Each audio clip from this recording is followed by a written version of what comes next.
우리는 지난주에 이어서 오늘 본문 말씀 내용도 아마 여러분 읽으시면서 확인하셨겠죠. 바울 사도의 설교를 우리가 지금 상고하고 있습니다. 바울 사도의 설교 중심 내용은 예수 그리스도입니다. 예수께서 이 세상에 하나님의 아들 메시아로 오셨고 그리고 십자가에서 죽임을 당하셨습니다.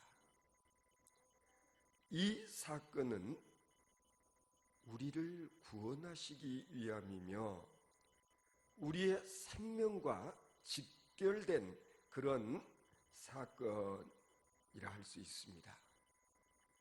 이것을 믿음으로 말미암아 우리는 구원을 받는다는 것을 설파하고 있습니다.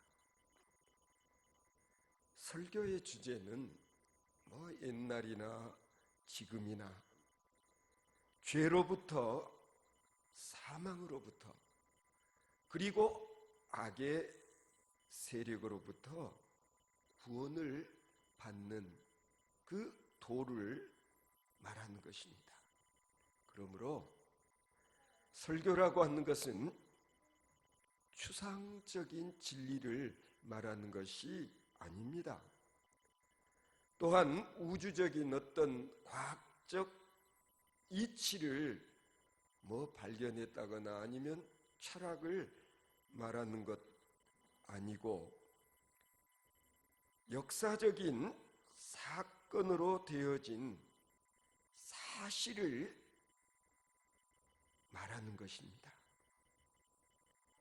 다시 말씀드리면 역사적 사건들이 갖는 의미를 신학적으로 설명하는 것입니다. 이스라엘 백성들은 자신들의 역사에 대해서 비교적 잘 알고 있는 민족입니다. 그런데 자신들의 역사가 후속사적으로 어떤 의미를 가지고 있는지는 모르고 있었던 것입니다.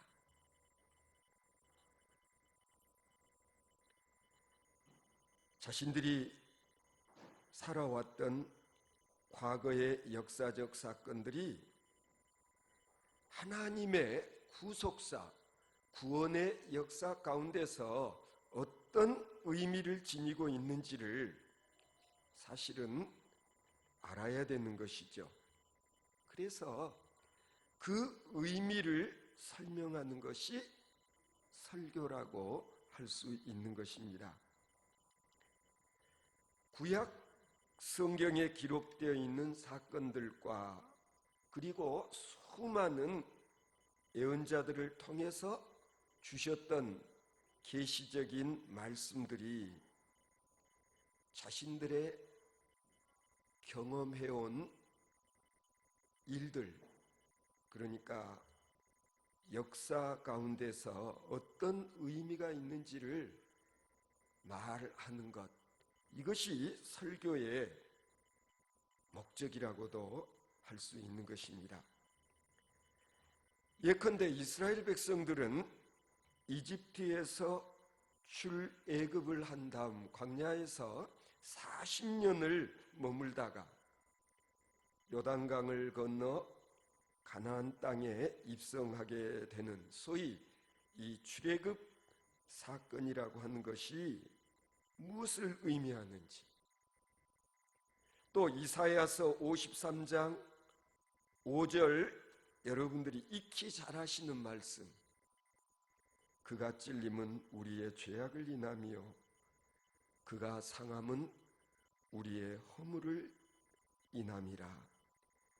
그가 징계를 받음으로 우리가 평화를 누리고 그가 채찍에 맞음으로 우리가 나음을 입었도다 라는 이 말씀이 예수 그리스도와 무슨 연관이 있는 말씀인지,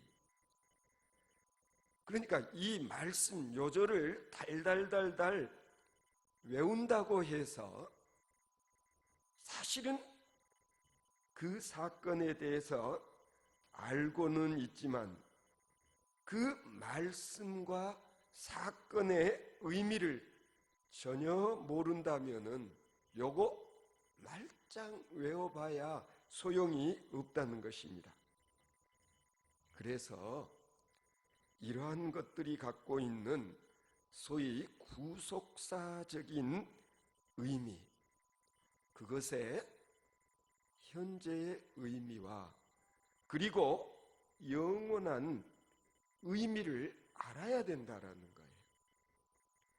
따라서 이러한 것들을 기독교적인 시각으로 재해석하는 일이 지금 바울이 하고 있는 일이요, 오늘날 소위 하나님의 말씀을 대언하는 설교자들이 하지 않으면 안 되는 일인 것입니다. 바울 사도는 이런 사건들이야말로 하나님의 역사요, 하나님의 구원의 역사이며 하나님께서 이런 모든 일들을 섭리하고 계신다라는 사실을 지금 설명하고자 하는 것입니다. 바울 사도를 통해서 주신 이 말씀은 오늘 우리들에게는 하나님께서 현재적으로 주시는 말씀으로 재해석하는 것이 지금 저를 비롯한 교역자들, 설교하는 이들에게 주어진 사명이라 할 것입니다. 옛날 이야기하는 것이 아니라 과거에 있었던 그 사건들이 오늘을 살아가는 우리들의 삶에 어떤 의미를 주는 것인지를 설명해 주는 것, 재해석하는 것이 바로 설교라는 것입니다. 구약에 소개되어지고 있는 모든 예언은 예수 그리스도 사건 속에서 성취되었다는 것을 증언하고 있는 것이 바로 지난주부터 계속 이어지고 있는 바울 사도의 설교 내용인 것입니다. 예수 그리스도의 사건이 있으므로 구약이 의미를 갖게 된다는 점, 여러분 이해가 되십니까? 구약 성경을 읽어보면 예수 그리스도에 대한 예표적인 그런 사건들이 많이 기록이 되어 있는 것입니다. 예표라는 말 자주 들어보시지 않았습니까? 이 예표에는 반드시 실제가 있어야 됩니다. 가령 실제가 없는 예표는 존재 이유가 없어요.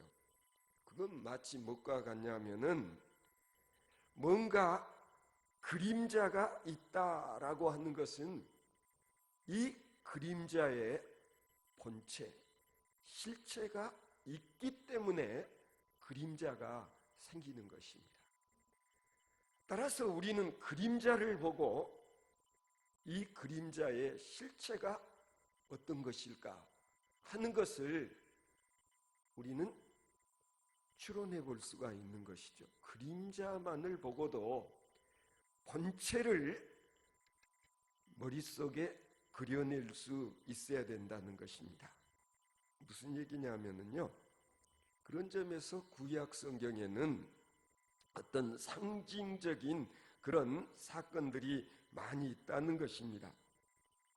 그런데 구약에서의 예표적이고 상징적인 사건들이 훗날 뒤에 와서 보니까 예수 그리스도의 사건의 그림자들이었구나. 이게 하나의 상징적인 그런 사건들이었구나라는 것을 그 당시에는 몰랐지만 훗날 후세인들은 그걸 알 수 있게 된 것이죠. 그냥 알 수 있게 된 것이 아니라 바울 사도처럼 과거 우리 조상들이 경험했던 이러한 일들, 이런 사건들은 바로 예수 그리스도의 십자가 사건과 부활 사건을 미리 그림자처럼 보여준 그런 일들이었고 사건이라는 것을 바울 사도는 해석해주고 있는 것입니다. 이걸 비유로 말씀드리자면요, 가령 결혼 반지, 약혼 반지 있지 않습니까? 이 하나의 작은 반지가 사랑의 약속으로서 주어질 때에 이것은 엄청난 의미를 갖는 거예요. 가령 이것이 비싼 것, 싼 것, 그게 중요한 게 아니에요. 다이아몬드, 백금 반지이거나 아니면 구리 반지이거나 이 반지를 주고 받았던 이유가 뭐냐? 난 널 사랑하고 너는 날 사랑한다는 하나의 상징으로서 서로 주고 받았을 때 이 반지는 나에게 대단히 소중하고 중요한 의미가 있는 거예요. 사랑의 약속이 없는 반지, 이게 무슨 소용이 있겠어요? 뭐 돈이 궁할 때 이거 팔아서 돈으로 바꿀 수 있다는 정도의 가치, 그보다도 여기에 사랑의 약속이 담겨져 있을 때에 이건 값을 매길 수 없는 그런 의미를 갖는 것이다. 바로 그와 비슷한 겁니다. 만일에 예수 그리스도가 없다면 구약 성경에 소개되어지고 있는 그 사건들과 예언자들의 예언이 전혀 의미가 없다는 것입니다. 성경의 모든 그림자는 본체가 있기 마련입니다. 다시 말씀드리지만은 예수 그리스도께서 이 세상에 오신 일로 인하여서 과거의 사건들이, 과거에 되어졌던 일들이 엄청난 의미로 이게 다시 재해석되어지고 그 의미를 발견할 수 있게 되어진 것이죠. 중요한 사실은 그림자의 본체에 해당되시는 예수 그리스도께서 오셨다는 사실인 것입니다. 예수가 오심으로 인하여서 의미들을 갖게 되었다, 그런 얘기인 것입니다. 우리가 늘 공부하고 가르치고 하는 뭐 구약의 율법이라든지 아니면 예언, 아니면 상징, 아니면 예표, 아니면은 그림자들이 다 예수를 알고 예수를 통해서 비로소 의미가 있는 것이 되는 것입니다. 율법을 아는 유대인들이 예수 그리스도를 믿어야만, 예수 그리스도를 알아야만 자신들의 선조들의 삶, 그들의 경험, 그들의 역사가 새로운 의미를 갖게 된다는 것을 지금 바울 사도는 가르쳐주고 있는 것입니다. 이걸 증거하는 것이 바울의 설교인 것입니다. 오늘 본문 26절 말씀으로 바울 사도는 결론을 삼습니다. 한번 보시면은요, 하나님을 경외하는 사람들아, 이 구원의 말씀을 우리에게 보내셨거늘 그랬어요. 구원의 말씀을 우리에게 보내셨다. 이해가 되십니까? 말씀을 뭘로 바꿔야 이 말씀이 제대로 되는 거예요. 말씀이 예수님을 일컫는 말이구나 라는 것을 알아야 돼요. 여러분, 요한복음서에서는 이 말씀이라는 말을 로고스라는 단어를 사용했다는 것을 우리가 유의해야 됩니다. 로고스. 결코 간단히 사용할 수 있는 그런 말이 아닙니다. 가령 사랑은 사랑이로되 똑같은 사랑이 아니라 하나님의 사랑은 아가페라는 사랑이듯이 헬라인들은 특수한 목적에서 이 로고스라는 말을 사용했다는 거예요. 요한복음 1장 처음에 보면은 태초에 말씀이 계시니라. 태초에 로고스가 계셨다. 그런 뜻이에요. 그러면은 이 로고스는 뭐냐? 말씀이라고 우리는 번역을 했지만은 육체를 입고 이 세상에 오신 예수를 말하는 것인데, 그것은 육체를 입고 이 세상에 오시기 이전에 존재했던 로고스, 그 의미를 우리가 제대로 이해를 해야 되는 것입니다. 가령 앞에 중요한 마태, 마가, 누가 복음서에는 눈을 씻고 찾아봐도 로고스라는 말이 한 번도 나오지 않아요. 요한복음서에서만 나오는 용어지요. 예수님께서는 나는 로고스다, 이런 표현을 예수님께서 하신 적이 없어요. 사도 요한이 그렇게 표현을 하고 있는 거죠. 초대교회가 예수 그리스도를 헬라 철학적 관점에서 보고, 그리고 신앙 고백적으로 이 용어를 사용했다, 그렇게 말할 수 있을 것입니다. 성경에서 말하는 이 로고스는 하나님과 함께하는 로고스로서 헬라 철학에서 말하는 로고스의 의미와는 격이, 질이 다르다, 그렇게 말할 수 있습니다. 히브리적인 표현은 하나님의 아들이라는 표현이 적절합니다. 그리고 이 말은 유대인들이면은 누구라도 쉽게 알고 있고 자연스럽게 받아들이는 말이에요.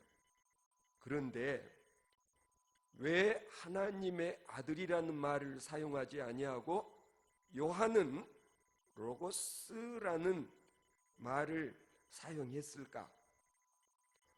그것은 하나님의 아들이라는 말은 적어도 헬라인들에게는, 사실은 유대인들에게는 익숙한 말들이었지만은 그걸 헬라인들에게 그대로 적용하기에는 좀 적절치 않다고 생각했음이 분명합니다. 하나님이 육신을 입고 이 땅에 오신 사건, 요한은, 제가 지금 누가를 요한이라고 요한복음의 앞에 소개한 말로 지금 잠깐 착각을 했네요. 지금 우리가 사도행전에 있는 바울 사도의 설교를 지금 상고하고 있는데, 누가가 이야기한 바, 그 다음에 요한이 요한복음서에서 말한 바, 지금 현재는 바울 사도가 설교를 한 내용을 누가가 기록을 해 놓은 것이기 때문에 왜 바울 사도는 아니 요한은 이 하나님의 아들을 말씀이라고 그렇게 표현했는가 하는 점을 우리가 좀 살펴보고자 하는 것입니다. 그건 뭐냐면 헬라인들이 예수 그리스도를 이해하기 쉽도록 하기 위해서 이런 헬라어를 사용했다라는 점을 우리가 알아야 된다는 얘기죠. 그러니까 어떤 의미를 해석하는 데 있어서 유대인들에게 설명할 때와 헬라인들에게 설명할 때 제각기 다른 용어를 가지고 설명하고 해석한다는 것을 말씀드리고자 하는 것입니다. 하나님의 아들 예수님은 이 땅에 오셔서 인간의 몸을 입고 이 땅에서 사역을 하셨습니다. 그런데 유대인들은 그것을 알지 못하고, 아니 자기들이 기다리고 있었던 메시아가 이 세상에 오셨음에도 메시아를 그리스도로 알아차리지 못하고 오히려 하나님의 아들을 십자가에 못 박아 죽였다. 이게 바로 자기 동족 유대인들이 행한 일로서 바울 사도는 한없이 슬픈 그런 이야기, 불행한 이야기일 수밖에 없죠. 이걸 지금 설교를 통해서 깨닫게 해주고자 하는 것입니다. 그러니까 유대인들은 예수 그리스도의 이 십자가 사건의 의미를 지금 몰라요. 이 유대 회당에 나와 있는 자기 동족들이 이걸 모르고 있기 때문에 회당에서 바울 사도가 지금 이것을 설명하고자 하는 거예요. 십자가 사건에 대해서 듣고 그러한 사건이 있었다는 것은 기억하지만 그 사건이 갖는 의미를 알지 못하고 예배드리러 나온 이 동족 유대인들에게 바울 사도가 그 의미를 설명해 주고 있는 것이 설교의 핵심이에요. 사도 바울이 이것을 잘 설명해 주고 있습니다. 일찍이 선지자들이 예언한 대로 이렇게 귀한 분이 우리 가운데 오셨는데, 우리의 구원을 위해서 하나님의 아들이 오셨는데, 그러나 저들은 그를 십자가에 못 박아버렸다. 저들이, 당신들의 이웃들이, 당신의 가족들이 그렇잖아요. 예수를 십자가에 처형했다. 일찍이 선지자들이 예언한 대로 이렇게 정말 귀한 하나님의 아들이 이 세상에 오셨지만 그를 십자가에 못 박아버리는 사건이 예루살렘에서 일어났습니다. 27절 말씀을 보시면 예루살렘에 사는 자들과 저희 관원들이 이렇게 증언하고 있습니다. 예루살렘에 있었던 이 사건은 어떤 의미를 갖는 사건인가? 사도 바울은 한마디로 이런 엄청난 사건이 일어난 것은 알지 못해서, 무지해서 정말 이런 엄청난 일들을 저질렀다. 그걸 이야기하고 있는 것입니다. 여러분, 항상 문제가 되는 게 뭐냐면요, 무지가 문제예요. 몰라서, 알지를 못해서 죄를 짓는 그런 경우 많지 않습니까? 그래서 때로는 무식이 죄를 범하게 하는 경우도 있죠. 실은 교통법규, 자동차 운전하고 다니면서 내가 교통법규를 다 알고 법을 지키면 좋은데 때로는 어때요? 이곳에서 유턴을 해서는 안 된다는 걸 애가 깜빡 모르고 유턴을 해버렸다? 분명히 표지판이 있었는데 그걸 보지를 못해서, 보지 못해서 알지 못해서 법을 어기는 것처럼 이스라엘 백성들이 하나님의 아들인 것을 모르고 그를 흉한 범죄자들 처형하는 방식으로 십자가에서 처형을 했다. 여러분 정말 그렇지 않습니까? 우리가 참 그래서 알 건 반드시 알아야 되죠. 학창 시절에 왜 학교 다닐 때 중학교 3년, 고등학교 3년 열심히 공부를 해야 되는지 선생님이, 부모님들이 막 야 공부해라 공부해라 이야기를 해도 열심히 공부하지 않는 이유는 뭐냐면 실감을 못하니까. 내가 공부를 잘 못했을 때에 훗날 내가 그 대가를 어떤 식으로 치러야 되는지를 몰라서 듣기는 듣지만 깨닫지를 못했어. 그런데 뒤에 학교 졸업하고 사회인이 되고 난 다음에 내가 학교 다닐 때 공부 열심히 하는 이것이 내 운명을, 내 삶을 이렇게 힘들게 만들 줄 내가 그때 알았더라면 내가 공부 열심히 했을 텐데. 그런 때늦은 후회 많이 하지 않습니까? 알아야 할 일들을 알아야 할 그 당시에 몰라서 못한 것이 안타까운 일이죠. 무지라고 하는 것 정말 안타까운 일입니다. 예수님께서는 십자가 위에서 죽임을 당하시면서 누가복음 23장 24절에 보면 이렇게 말씀하십니다. 아버지여 저희를 사하여 주옵소서.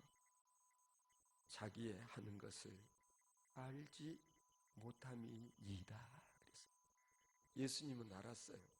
저자들이 내 손에 왜 대못질을 하는지, 내 발목에 왜 대못질을 하는지 저들은 지금 몰라서 그렇다. 내가 누구인지를 몰라서 이런 무지막지한 끔찍한 일들을 자행하고 있으니 아버지여 무지한 저자들을 용서해 주시옵소서. 알고도 그랬다면은 어떻게 보면 구제의 여지가 없을지 모르겠습니다만 적어도 예수님은 저자들이 몰라서 무지해서 이런 짓을 하는 것에 대해서 용서해 달라고 그렇게 기도를 하고 있지 않습니까? 여러분들이 성경을 읽고 들으신 바가 있을 것입니다. 호세아서 4장 6절을 보시면은요, 내 백성이 지식이 없으므로 망하는도다. 내 백성들이 지식이 없어서 망한다. 면장도 알아야 면장을 한다. 그런 말도 있잖아요. 어떻게 보면 지금 우리 대통령이 진짜 국정을 어떤 식으로 이끌어 나가야 되는 것인지를 몰랐기 때문에 진짜 아녀자의 손에 놀아나는 그런 엄청난 현실을 우리가 지금도 보고 있잖아요. 진짜 대통령은 어떠한 통치 철학을 가지고 나라와 민족을 이끌어 가야 되는지 머릿속에 소위 통치 철학이 있는 사람과 없는 사람의 차이. 그렇잖아요. 리더로서의 자질, 역량, 적어도 소대장, 중대장, 대대장 알아야 돼요. 내가 이 병사들을 이끌고 거느리고 작전을 수행하기 위해서는 내가 지휘관으로서 알아야 될 기본이 있다라는. 이번에 백성들이 지식이 없어서 망한다. 지도자가 지식이 없어서 나라를 망치고 있다. 똑같은 얘기 아닙니까? 오늘 본문 27절에 보면은요, 예루살렘 사는 자들과 저희 관원들이 예수와 및 안식일마다 외우는 바 선지자들의 말을 알지 못함으로 그랬어요. 유대인들처럼 안식일에 회당에 모여서 율법, 성경 말씀을 읽고 다 배우는 그런 민족도 없지만 성경 요절 그렇게 해서 달달달달 외우면 뭐하냐? 구약의 애언서 달달달달 외우면 뭐하냐? 몰라서가 아니라 달달달달 구약의 율법 애언서를 외우고 있는 그들이 예수를 십자가에 못 박았다. 지금 바울 사도가 이걸 지적하고 있는 것입니다. 그때만 그럴까? 오늘날도 마찬가지다. 지금도 마찬가지다. 지금도 나는 성경 시편 전체를 나는 암송한다. 옛날에 보면 신풍에 양원에 있는 나환자 가운데서 양모 장로님이라는 분은 유명해요. 신구약 성서를 다 외우는 것으로. 신구약 성경 전체를 암기한다. 암송한다. 여러분, 성경 전체를 달달 외우면 뭐하냐? 그 외우고 있는 말씀의 의미를, 뜻을 제대로 모르면 소용이 없다라. 구약은 무엇이고 신약은 어떠한 의미를 우리들에게 전달하고 있는지를 알아야 되는 거예요. 그러니까 성경 지식만 많으면 뭐하냐? 그 당시에 바리새인, 서기관, 대제사장 이런 사람들은 성경에 대해서 박식한 사람들이에요. 성경에 대해서는 누구보다도 많이 알고 잘 아는 학자들이 아닙니다. 성경 학자들이 아닙니다. 그런데 결국은 그들이 하나님의 아들 예수를 죽였다. 십자가에 못 박아 죽였다. 아니, 처음에는 막 예수님이 예루살렘에 입성할 때 호산나 호산나 열광했던 이 백성들이, 이 민중들이 뒤에는 어떻게 돌변했어요? 예수를 십자가에 못 박아라, 예수를 처형하라고 한 이유가 뭐냐? 선동질 당한 거예요. 이 정말 서기관, 바리새인, 대제사장, 그 시대 종교 지도자들이 눈에 가시 같은 예수를 제거하기 위해서 백성들을 선동했다. 그러니까 신성을 모독한, 아니면은 종교적으로 마땅히 처단을 해도 되는 그런 자로 그렇게 예수님을 왜곡하고 예수님을 죽이라고 아우성 치게 만든 이유가 뭐냐? 백성들이 무지해서. 그러니까 이 선동질에 놀아났다. 그렇게 기다리고 있었던 메시아, 그러나 메시아라고 생각했던 예수를 가만히 보니까 긴가민가 할 때가 많았어요. 메시아가 아니다, 이 사람은. 그래서 결국 예수님은 십자가에 못 박혀 죽임을 당하게 됩니다. 사도 바울의 성경적 해석이 이제 이어집니다. 하나님은 저를 가리켜 기록한 말씀을 다 응하게 하는 것이라, 그렇게 말씀을 합니다. 이런 일이 있으리라고 예언한 성경 말씀들이 지금 다 그대로 이루어졌다. 심지어는 이 자들이 하나님의 아들을 십자가에서 처형하게 될 것이라는 것까지 예언자들이 예언을 했다라는, 그 예언이 우리들 삶 속에서 그대로 현실이 되었다라는 것을 이야기하고 있는 것입니다. 여러분, 이런 무서운 사건 속에서 하나님의 계시와 하나님의 예언의 말씀들이 다 성취되었음을 바울 사도는 증거하고 있는 것입니다. 여기 그래서 성경에 보면 말씀을 다 응하게 한 것이라 그렇게 기록을 했습니다. 그래서 사도 바울의 설교의 핵심은 뭐냐? 예수 그리스도의 십자가 사건과 부활 사건의 역사에 중심을 두고 과거에 되어졌던 또 예언되어졌던 이 모든 일들이 이 예수 그리스도 사건을 통해서 다 현실이 되는, 다 이루어지는 그런 놀라운 일이 있게 되었다라는 것을 결론적으로 말하고 있는 것입니다.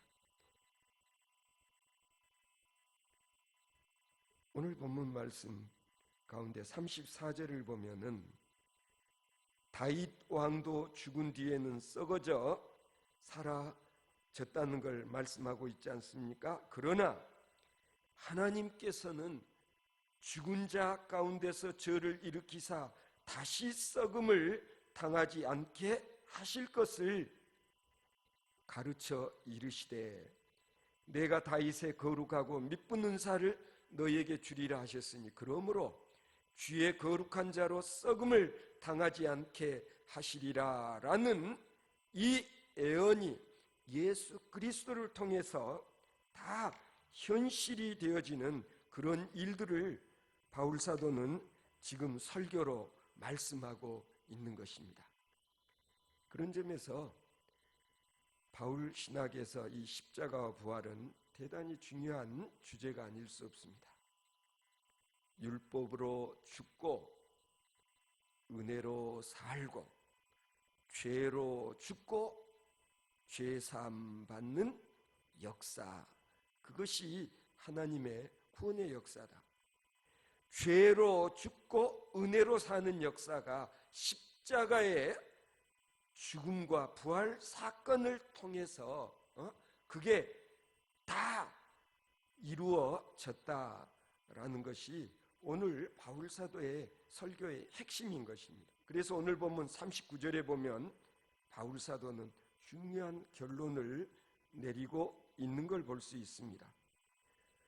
또 모세의 율법으로 너희가 의롭다 하심을 얻지 못하던 모든 일에도 이 사람을 힘입어 믿는 자마다 의롭다 하심을 얻는 이것이라 그랬어요. 그러니까 오늘 설교 속에서 가장 중요한 복음이 바로 이 39절에 있는 거죠. 이해가 되시지 않습니까? 이 말씀은 로마서와 갈라디아서의 중요한 주제가 됩니다.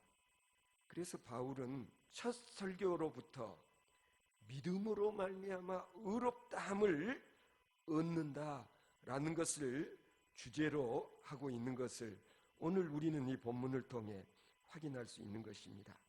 여러분, 믿음으로 라는 이 말이 얼마나 귀한 말씀인지, 예수 십자가 사건을 통해서 진정으로 우리는 의롭다함을 얻게 된다. 왜?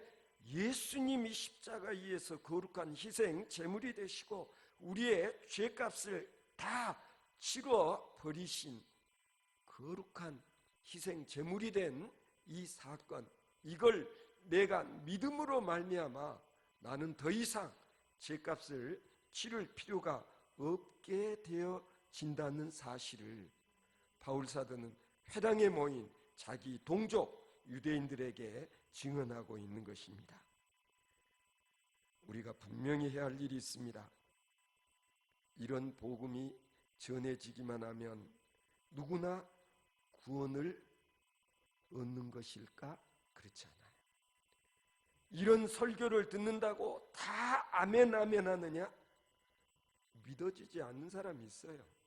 그러니까 우리가 이런 말씀을 들을 때마다 아멘 아멘 할 수 있다는 게 얼마나 큰 축복인지 하나님의 은총인지 몰라요. 지금도 이 자리에 앉아 계신 여러분 중에서 이런 말씀이 조금도 어색하지 않고 그리고 그대로 수용되어지고 받아들여지고 내 마음속에서 아멘, 아멘 하는 응답을 할 수 있다는 것이 얼마나 큰 축복이요 하나님 은혜인지 몰라요. 이건 성령의 역사하심이 없고서는 불가능한 일이라는 것이죠. 오늘 40절 말씀을 보시면은 그런즉 너희는 선지자들 통하여 말씀하신 것이 너희에게 미칠까 삼가라 그랬습니다. 너희는 삼가라.